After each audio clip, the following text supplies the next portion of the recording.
Jadi Mahfud ini sudah sampai kepada point of no return, titik yang tidak bisa mundur. Hitung-hitungan ya dari sisi politik, ini tokoh paling berpengaruh sekarang ini, karena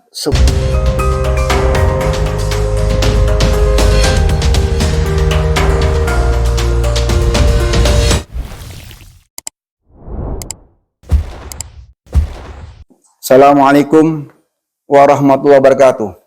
Ahlan wa sahlan wa marhaban. Alhamdulillah rabbil alamin. Kita ketemu lagi dengan Habib Smith Hadar sebagai pakar politik internasional maupun Timur Tengah, tapi sekarang beliau fokus ke Indonesia yang lagi gonjang-ganjing tentang perpolitikan saat ini. Melihat sepak terjang atau langkah-langkah strategis yang dilakukan oleh Menko Polhukam Mahfud MD, boleh kita berikan acungan jempol. Sebelumnya beliau membongkar tentang BLBI, banyak harta yang bisa disita dan terbukti, dan sampai sekarang masih berjalan. Yang selama ini dari 98 tuh masalah BLBI itu tidak tersentuh. Tapi di era Mahfud sebagai Menko Polhukam sudah bukti nyata. Saat ini, beberapa hari ini lagi hangat-hangatnya, beliau membongkar lagi. Ini kelihatan mempunyai satu nyali yang luar biasa dan energi yang luar biasa, seorang profesor. Dia bongkar lagi kasus keuangan yang nilainya nggak tanggung-tanggung. Nah sekarang sudah bola liar ini sudah bergulir ke DPR MPR. Dan di situ yang selama ini anggota DPR MPR itu tidur pulas, nyenyak.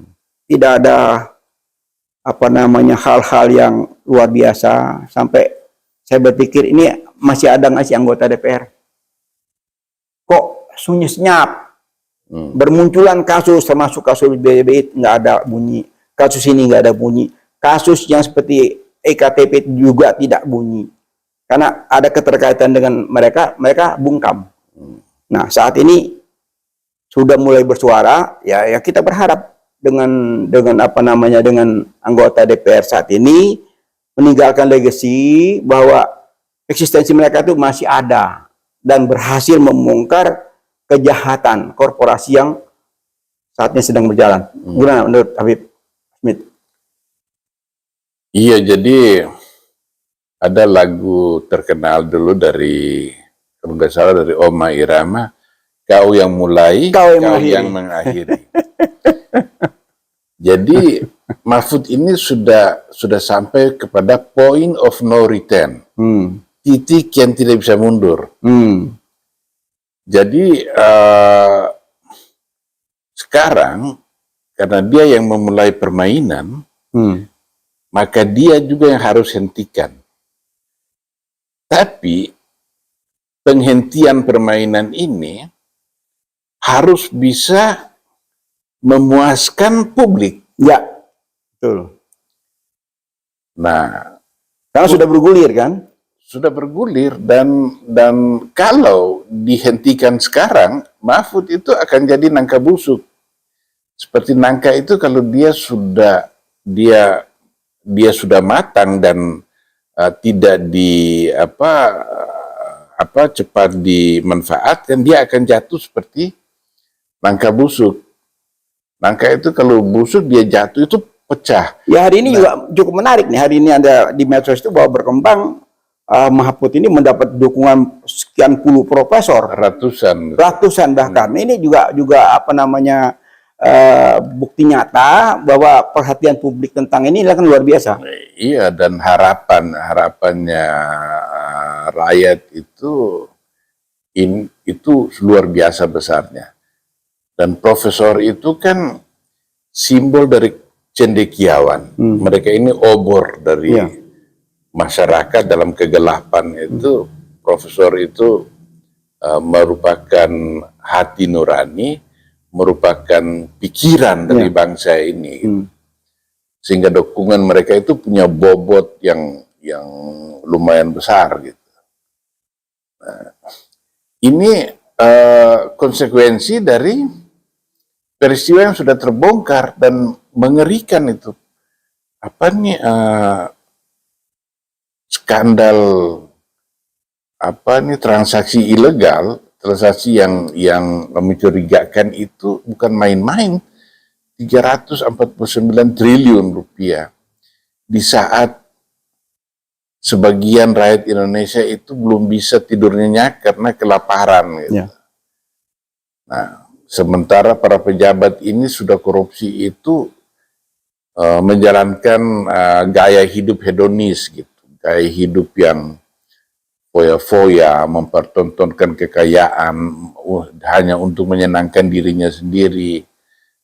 Itu yang terjadi, dan ini memperlihatkan dekadensi moral, etika, dan martabat dari bangsa ini. Di bangsa ini sebenarnya sudah hancur dan harus dikembalikan ke relnya. Nah, untuk itu perlu ada suatu kekuatan besar untuk bisa melakukannya. Dan sekarang ini mereka melihat Mahfud ini adalah kekuatan itu yang sangat diharapkan itu.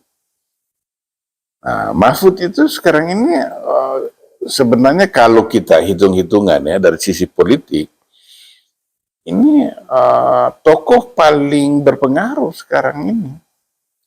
Karena semua harapan bangsa ini digantungkan ke pundaknya itu.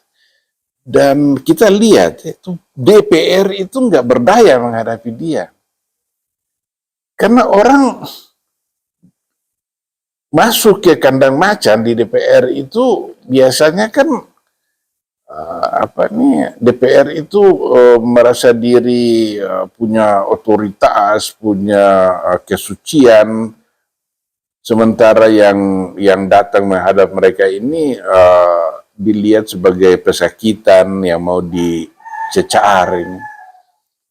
Nah, Mahfud itu jago, dia melemparkan ini, dia bom dulu gitu di publik. Berita ini. Nah, tujuannya apa? Tujuan supaya masalah ini tidak berhenti. Masalah ini mungkin dia bilang, dia berpikir nothing to lose ya. Tidak ada yang dia korbankan gitu. Malah ini bagi dia mungkin suatu jihad ya, untuk memperbaiki bangsa ini, karena juga sudah masanya dia kan sudah hampir selesai juga. Ya. Nah, dengan kita berprasangka baik terhadap dia bahwa memang dia melakukan ini tulus untuk bangsa ini, tetapi kita juga tidak bisa mengabaikan bahwa pengaruh yang didapatkan oleh Mahfud dari peristiwa ini itu berlipat ganda, elektabilitasnya dia itu luar biasa besarnya. Tapi di pihak lain, kalau niatnya memang untuk jihad fisabilillah, ini jihad habis-habisan, ya momen ini masih dipegang oleh dia. Dan Mahfud kepingin, pasti dia ingin maju terus, kadang belum memuaskan. Tapi kalau dia hanya bermaksud untuk sekedar menghancurkan atau melemahkan Jokowi, setelah itu dan juga selain melemahkan Jokowi juga untuk menjadi popularitasnya dia, menyalurkan syahwat politiknya. Itu sekarang ini sudah nggak bisa dia lakukan juga umpamanya. Tapi kalau kita berprasangka baik bahwa dia memang ini betul-betul tulus untuk bagaimana membuka jalan agar permasalahan bangsa ini itu bisa diselesaikan. Dan Mahfud sudah memulai, dan dia sekarang sudah berada di titik point of no return. Dia harus berjuang karena ekspektasi yang dia ciptakan itu sudah begitu tingginya sehingga dia nggak bisa mundur lagi. Nah, sekarang kita melihat pihak DPR. Kita lihat di sana ada perpecahan. Misalnya ada dari pihak PDI siapa itu bilang, misalnya Masinton Pasaribu, kemudian Arteria Dahlan itu kepingin maju terus, tapi ada si siapa Bambang Pacul dan itu orang dekatnya Megawati juga meminta agar tidak dibentuk pansus itu.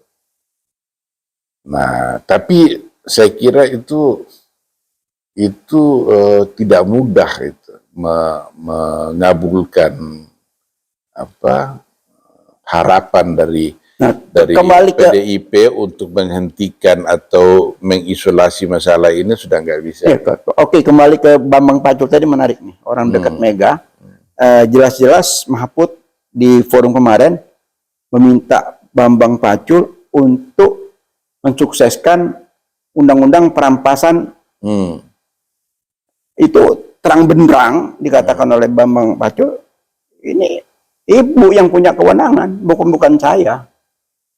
Siapa yang punya kewenangan? Bu Mega, ketua umum partai. Ya, sebetulnya kan kalau kita merujuk ke belakang, memang negeri ini kan dikuasai oleh segelintir pemimpin partai kan. Ketua umum partai itu seakan malaikat. Jadi apapun kata ketua umum partai itu, itulah yang dilaksanakan di DPR. Jadi kalau kita melihat kenyataan, seluruh anggota DPR itu semuanya berpacu kepada ketua umum partai. Jadi keberadaan mereka itu yang nggak bisa kemana-mana kecuali seizin ketua umum partai. Ini yang terjadi selama ini gitu loh. Jadi sehebat apapun anggota DPR itu, begitu ketua umum partainya tidak mendukung, selesai. Gitu. Kembali ke yang diminta oleh Mahfud itu, ya, minta ke Bu Mega.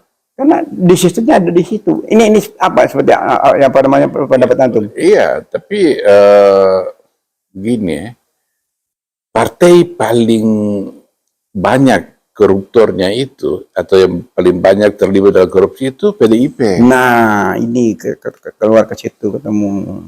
Nah, misalnya ini memang belum pembuktian di pengadilan ya, tapi ini misalnya contoh. Itu Sekjen PDIP itu Hasto Kristianto itu sempat diberitakan dia ikut menikmati suap dari Harun Masiku itu, yang sampai sekarang menghilang dan belum ditemukan itu. Nah, orang mencurigai nggak mungkin bahwa Harun Masiku itu, ada yang bilang nggak mungkin dia masih hidup, atau nggak mungkin bahwa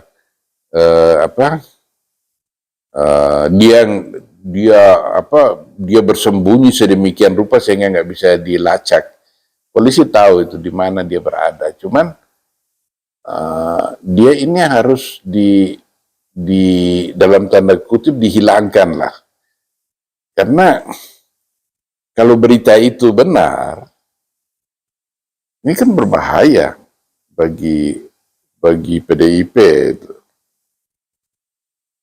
Kasus kedua contohnya misalnya, ini juga belum bukan keputusan pengadilan atau apa.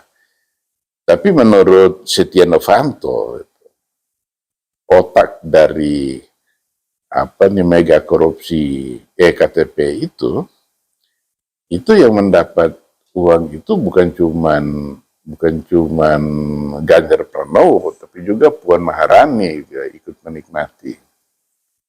Nah, jadi kalau usulan Mahfud itu diterima, sama juga bunuh diri. Iya. Menandatangani hukuman mati itu. Jadi menghukum diri sendiri.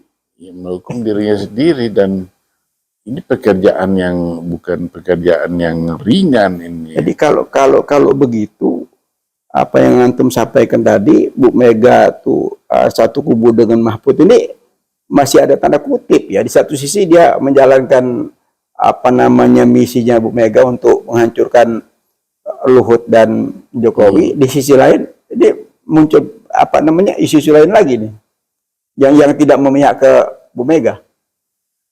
Enggak, sudah itu karena tidak terukur kan langkahnya itu. Nah, jadi seperti rumah itu kepingin cuman mau dibakar dapurnya aja, tapi ini kemudian sudah merembet. Si jago merah ini sudah nggak bisa di ini, dan itu kan di DPR kan sudah mulai ada usaha bagaimana mengisolir nih, melokalisir nih apa permasalahan supaya dia nggak keluar.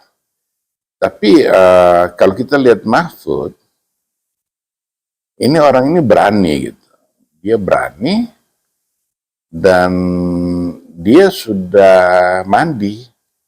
Kalau sudah mandi ya basah sekalian sudah untuk maju gitu. Nah, memang ada indikasi Mahfud juga ingin berhenti. Gitu. Misalnya tadinya dia bilang korupsi ini itu, lalu dia bilang apa enggak, yang korupsi hanya sekitar 35 triliun, apa yang lain itu menyangkut transaksi keuangan. Ibu Sri Mulyani yang memberikan data seperti itu. Jadi ada semacam mengakomodasi dari sikap mengakomodir terhadap keluhan-keluhan dari Kementerian Keuangan itu. Nah, tapi seperti yang saya bilang tadi, sebagai seorang profesor dan mengerti masalah ini, dia sudah, kalau dia menuruti itu, pihak-pihak di belakang dia yang ingin menghentikan itu dan menghentikan isolasi ini, dia sudah nggak bisa sekarang. Seperti kalau istilahnya kalau dia naik kuda itu dia naik kuda liar yang sudah lepas dari bendinya itu dari rumahnya. Nah, dia sekarang tergantung dari si Mahfud sekarang ini. Apakah dia amanah untuk berpegang kepada orang di belakangnya dia untuk membatasi apa yang boleh dia lakukan dan mana, ataukah Mahfud ini telah memutuskan untuk menyelesaikan persoalan ini oleh dirinya sendiri gitu. Semacam jihad fisabilillah. Kita mesti tahu bahwa Mahfud itu orang muslim yang benar gitu. Dia bukan orang yang ini, dan dia cukup bersih sehingga dia representatif untuk menjadi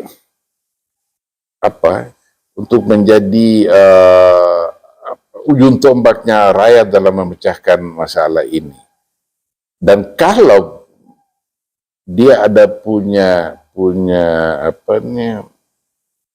target politik atau ambisi politik, ini juga momentum bagi dia untuk maju terus. Kalau dia nggak melakukan itu seperti orang sholat pas tahiyat akhir kentut. Nah, ini menarik nih.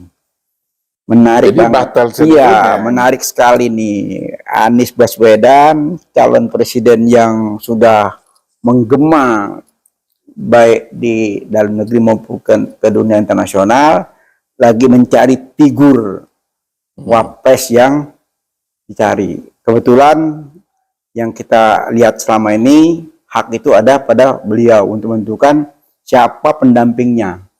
Nah, isu dua hari terakhir ini setelah menggelinding tentang Mahfud ini, banyak wacana yang akan menduetkan bahwa Anies didampingin Mahfud ini suatu pasangan yang luar biasa.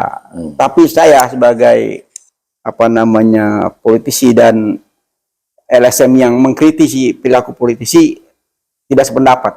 Dalam arti saatnya sekarang ini 2 periode ini legasi pemerintah ini berjalan dengan baik, pemilu nanti itu berjalan dengan seksama, dapat pemimpin baru, tentunya dengan orang-orang yang baru, orang-orang yang tidak punya beban sejarah, sehingga bisa diharapkan tidak menimbulkan lagi gonjang-ganjing ke depan gitu loh. Jadi kita tutup lembaran lama ini ya dengan harapan ya ini saatnya bangsa Indonesia berbenah gitu loh. Nah, nanti kita harapkan dengan wajah baru, pemimpin baru yang tidak punya beban sejarah, didampingi orang-orang yang sama. Kalau didampingin orang-orang yang bermasalah, nanti akan timbul lagi masalah itu. Betul, nah, ini yang jadi masalahnya tidak akan habis-habis, berlanjut terus gitu loh. Gimana menurut antum? Iya, saya setuju. Dan juga ini, saya rasa kalau Mahfud konsisten, dia tidak akan mau juga berdampingan dengan Anies. Ini kalau kita berpegang dari temannya dia atau juniornya dia dari UGM, yaitu Profesor Dr. Zainal Arifin Mokhtar, itu sering sekali berkomunikasi dengan Mahfud. Dan dia bilang tanggal 1 Januari itu dia ke kantornya Mahfud dan mereka ngobrol di sana. Mahfud tanya, kenapa kamu dukung Anies gitu? Kenapa nggak ada yang lain? Dia bilang kalau saya enggak, kata Mahfud. Itu berita itu ini menyebar gitu. Sampai saya tahu itu karena ada videonya juga itu.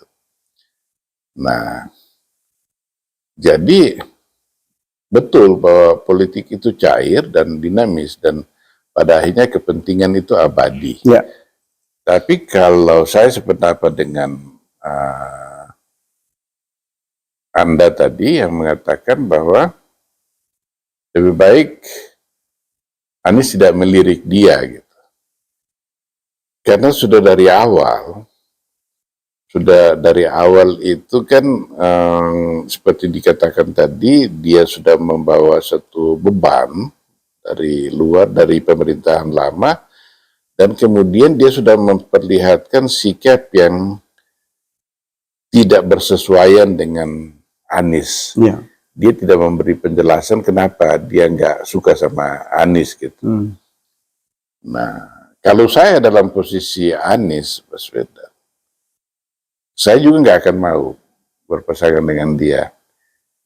Kalau kita berpikir pragmatis, terus umpamanya Mahfud mau, memang pilihan terhadap Mahfud untuk dampingi Anies sebagai wapresnya, kalau Mahfud mau, itu hasilnya bisa maksimal, kemenangan mereka itu bisa cukup maksimal. Tetapi setelah itu bagaimana? Karena itu yang kita harapkan. Anies pernah bilang ada 3 syarat untuk kriterianya dia dengan wapresnya itu, yaitu memberi kontribusi bagi perolehan suaranya dia, kemudian tidak menimbulkan masalah dengan partai pendukung, dan bisa bekerja sama dengan pemerintah. Nah, dengan sikap Mahfud seperti itu terhadap Anies, nampaknya syarat ini tidak terpenuhi. Syarat pertama terpenuhi, yaitu memberi kontribusi bagi peningkatan suaranya Anies, tapi dalam soal kerjasama yang harmonis dengan Anies itu tidak terjamin gitu. Dan kita mesti ingat juga bahwa Mahfud bagaimanapun juga dia itu kan senior dibandingkan dengan Anies, dan dia Dan Anies ini kan sebagai orang yang dibesarkan oleh keluarga akademis dan dia dididik oleh dunia akademis yang begitu lama, penghormatan dia kepada seorang profesor itu luar biasa tingginya. Sehingga bisa jadi ada, dan kalau kita lihat modelnya Mahfud ini, orang yang mirip dengan JK, Yusuf Kalla, di mana dia tidak bisa menahan diri untuk juga menjadi matahari lain. Gitu. Jadi bisa matahari kembar. Gitu. Dia misalnya tidak seperti Ma'ruf Amin gitu, yang yang seperti Ban Syarif lah, yang nggak berguna sebenarnya sih. Nah, Mahfud nggak mau seperti itu. Dia kepingin doing something gitu. Dia berarti gitu, melakukan sesuatu yang bermanfaat gitu, dan dia akan melakukan sesuai dengan jalan pikirannya dia. Nah, dengan kata lain, Mahfud ini eksplosif gitu. Seperti ini bahan peledak. Yang sekali-sekali sewaktu-waktu itu bisa meledakkan rumahnya sendiri, rumah di mana dia huni itu bisa dia ledakin gitu. Dari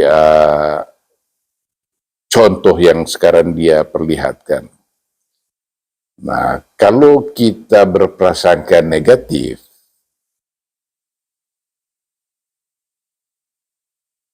kasusnya yang dilakukan Mahfud seperti ini, itu punya agenda politik untuk kepentingan diri sendiri, yaitu dia ingin menjadi bagian dari Pilpres. Nah, Jokowi ini seperti tidak mempedulikan gitu.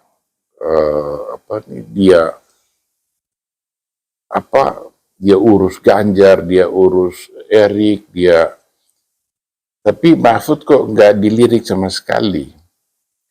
Mungkin Mahfud berpikir ini, kalau kita berprasangka negatif, ini momentumnya gitu. Momentum yang bisa menjual dirinya sebagai salah satu capres gitu, yang diperhitungkan gitu. Dan itu sudah dia dapatkan bobotnya, tinggal sekarang ini siapa yang akan melirik dia gitu. Nah, dalam konteks Anies, peluang untuk baik Mahfud sendiri ogah, dia kasih isyaratnya dia nggak ingin bergabung dengan Anies, apalagi dengan peristiwa ini mungkin dia sudah merasa bahwa saya sekarang ini lebih pantas jadi capres, bukan cawapresnya Anies. Kalau saya jadi capres mungkin dia setuju, tapi kalau cawapres ya dia sekarang ini sudah bisa menilai bobotnya meningkat.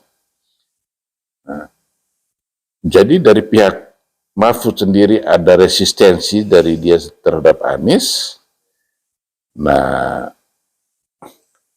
Anies sendiri kalau secara logis itu dia nggak akan. Nah, ini menarik lagi nih. Menariknya begini, kalau analisa antum ke situ bahwa tidak tertutup kemungkinan Mahfud ini berpasangan dengan Puan yang memang lagi menunggu menunggu durian runtuh nih. Iya. Saya ini juga mungkin skenario yang kita pernah bicarakan gitu. Nah, jadi bergantung ini Puan itu harus seirama gitu. Ya. Dia kan ketua DPR. Gitu. Nah, dia harus support Mahfud dengan memobilisasi dukungan terhadap upaya-upaya dari Mahfud untuk membongkar permasalahan ini nih. Goalnya di berpasangan. Goalnya di berpasangan sebagai calon dari PDI. Mahfud dan Puan. Bagaimana? Goalnya tadi, goalnya semua tujuannya, itu. Ya. Goalnya itu. Iya. Harapannya seperti itu. Nah, karena ini yang paling masuk akal kalau memang Puan mau ngotot mau dimajukan, ya paling masuk akal yang bisa diterima itu pasangan dengan Mahfud. Nah, ini menarik tapi banget. Dia harus support Mahfud di DPR gitu. Sementara dia terkendala, itu tadi yang kita sebutkan tadi. Ini seperti kotak Pandora.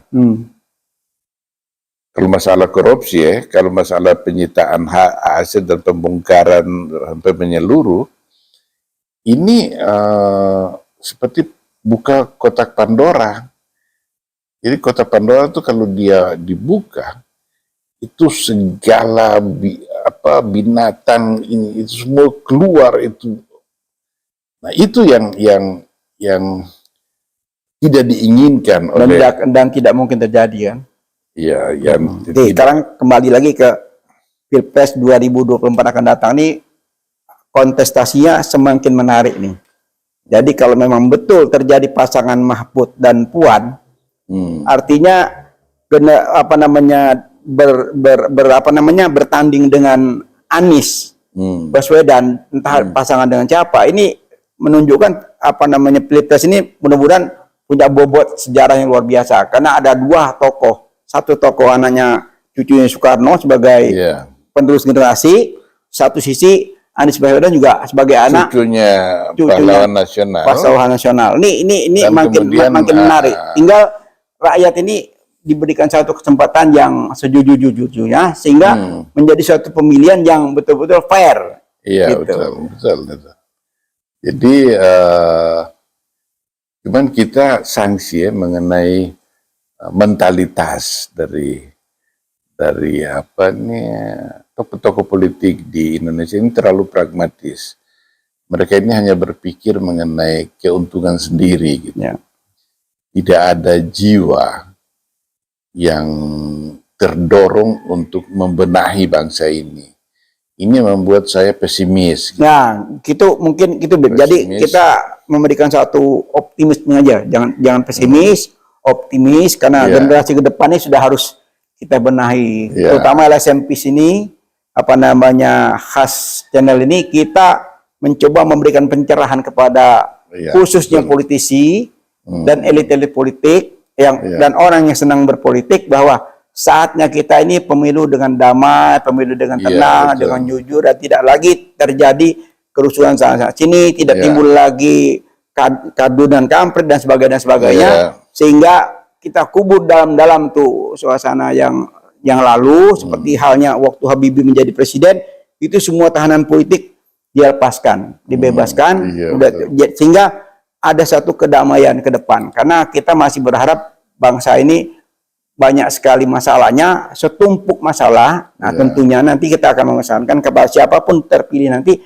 benahi negeri ini secara manajemen pemerintah itu betul-betul jangan amburadul seperti akhir-akhir ini yang memang tupoksinya tidak jelas ke sana ke sini, ada saat menteri rangkap jabatan segala macam, sehingga negara ini diurus acak-adul. Iya, jadi kira-kira singkatnya itu kita membutuhkan pemimpin yang negarawan. Presiden yang negarawan gitu. Ya, pemimpin negarawan sejati itu bisa muncul apabila pelaksananya secara jujur, baru bisa muncul. Tapi kalau si penyelenggara ini tidak jujur, tidak akan terjadi. Nah, itu yang kita harapkan. Iya, betul. Ya, jadi kembali lagi ke harapan kita ke depan. Di sini jawaban khas channel ini berharap bincang-bincang kita ini pencerahan politik, tidak ada nawaitu lain, hanya untuk memberikan pencerahan kepada khususnya elit politik. Iya. Sudahlah, berhentilah kita bertengkar, betul. berhentilah kita ribut-ribut. Yang salah ya tetap salah, jalankan. Tapi negara ini perlu ke depan. Karena kalau sampai energi ini habis untuk mengurusin ribut-ribut terus, khawatirnya kita pemilu ini bisa tertunda dan sebagainya, sehingga harapan rakyat ini menjadi balik ke nol kembali gitu. Iya, betul. Saya setuju itu. Jadi tolong para pemimpin politik, tanggung jawab Anda semua itu sangat besar bagi keselamatan. Khususnya ketua umum partai. Iya. Dan ingat bahwa Anda ini sedang diamati oleh generasi muda. Ya. Sehingga Anda dituntut untuk berbuat lebih, memberi teladan yang baik. Ya. Kepada generasi muda, sehingga mereka tumbuh dengan kedewasaan berpikir dan kearifan dalam bertindak, sehingga bangsa ini yang sedang menghadapi masalah, baik masalah internal maupun masalah global sekarang ini, dapat dilalui dengan aman, sentosa, dan bermuara kepada terbangunnya keadilan sosial bagi seluruh Indonesia dan kesejahteraan bagi seluruh anak bangsa di negeri ini. Baiklah, bisik-bisik politik ini kita sudahi dengan ucapan alhamdulillah. Kami juga memohon maaf apabila ada kata-kata yang menyinggung, yang tidak berkenan atau mengusik perasaan. Ya, betul. Siapapun, baik elit politik maupun yang disebutkan namanya. Sekali lagi, manusia ini tidak terlepas dari kesalahan dan kelupaan. Ya, betul. Wabillahi taufik wal hidayah. Wassalamualaikum warahmatullahi wabarakatuh. Ketemu lagi di khas channel episode berikutnya. Insya Allah Ramadan ini, Ramadan Karim, semua membuahkan hasil yang sempurna. Ahlan wa sahlan. Syukran ya Habib. Insyaallah.